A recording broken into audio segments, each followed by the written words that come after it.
Okay, let's dive right in. We're jumping into a story that honestly feels like a thriller. It's all about a massive crowd, totally desperate for a hero, a leader who has this incredibly dangerous plan, and one lone teenager who dares to question everything. This is a huge, high-stakes battle for what it truly means to believe. So imagine hearing this chants. Thousands of people, the believers, shouting this over and over in a hot, packed plaza. They're not just, hoping for a miracle.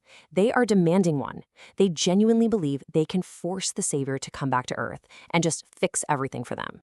Picture it. The air is super thick, smells like sweat and popcorn, and there's this heavy feeling hanging over everyone, like a dull, gray static of pure desperation. And up on stage, soaking it all in, is this super charismatic city councilman. His name? Sir Pent. He's the guy pulling all the strings here. So what is it they really want? I mean, when you break it down, they aren't looking for a teacher or some kind of guide. No. They're looking for what one character in the story calls a cosmic vending machine. Just push a button and get instant paradise, free stuff, instant healing, even forgiveness for things they haven't done yet. But hold on, because not everyone is buying it. Standing at the very edge of this massive crowd is our main character, a teenager named Evan. He's watching the slick promises, looking at these desperate faces, and he just gets this feeling that something is very, very wrong. And that right there, that's what kicks off the main conflict of this whole story.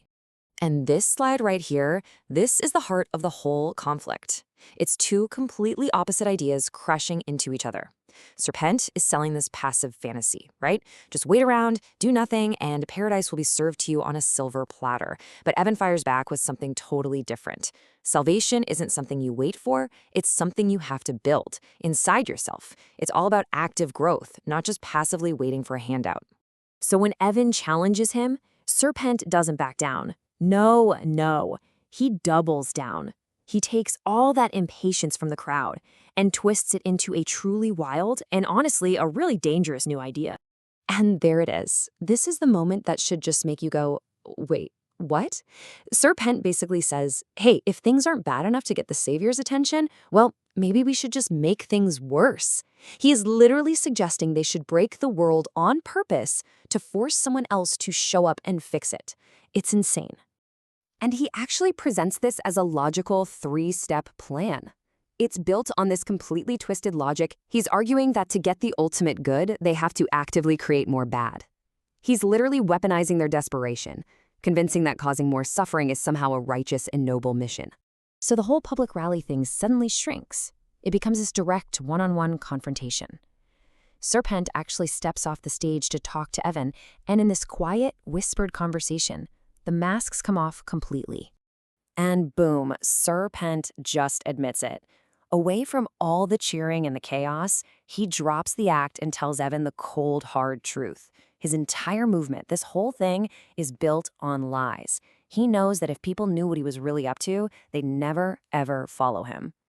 But Evan doesn't even flinch. He just fires right back with his powerful belief in the truth. Even when he's staring all this deception right in the face, he holds on to this idea that eventually the lies are going to crumble and people will see what's really going on. And just when you think it can't get any more chilling, listen to this. Sir Pent describes himself and his buddies as parasitic vampires. He admits that they feed on the very people who follow them, and that they were invited in by the people's own desperation. It's such a haunting, awful image of manipulation. So now, knowing exactly what makes this crowd tick, their desire for the easy way out, Sir Pent gets back on stage to deliver his final, most devastating proposal. He's about to ask them to give up the one thing that could actually save them. He calls it a spirituality strike. I mean, what even is that? Well, it means they will intentionally stop trying to be better people. They will stop all their efforts at personal growth, at being virtuous, at being accountable for anything. The idea is that this spiritual shutdown will basically blackmail the Savior into coming back. And the most tragic part? The crowd agrees. They literally chant their own surrender. They promise to stay ignorant, to be proud of their flaws, to just be bystanders instead of heroes in their own lives. They are choosing to drop out of what Evan calls soul school, willingly picking stagnation over any kind of personal evolution. This all leads to this concept of an unforgivable sin. The crowd can recite the definition they've been taught by heart. Basically, it's denying that the Savior is divine. And it's a rule they're all very, very confident they haven't broken. But then Evan drops an absolute bombshell. He flips their entire worldview completely upside down. He tells them the true unforgivable sin isn't denying the Savior's power, it's denying the divine power inside themselves.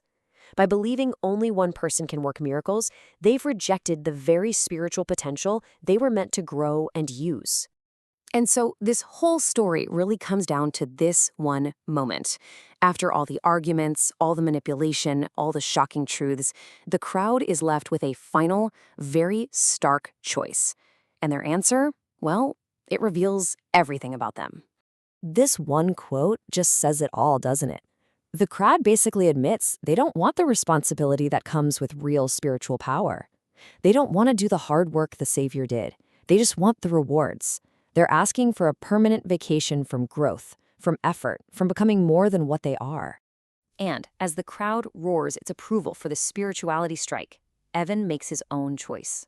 He doesn't stay and fight a battle he knows is already lost. He simply turns around and walks away.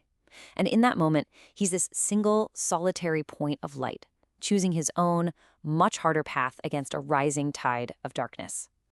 Which really brings us to the big question this story leaves us with. It's easy to follow a charismatic leader. It's easy to get swept up in a passionate crowd.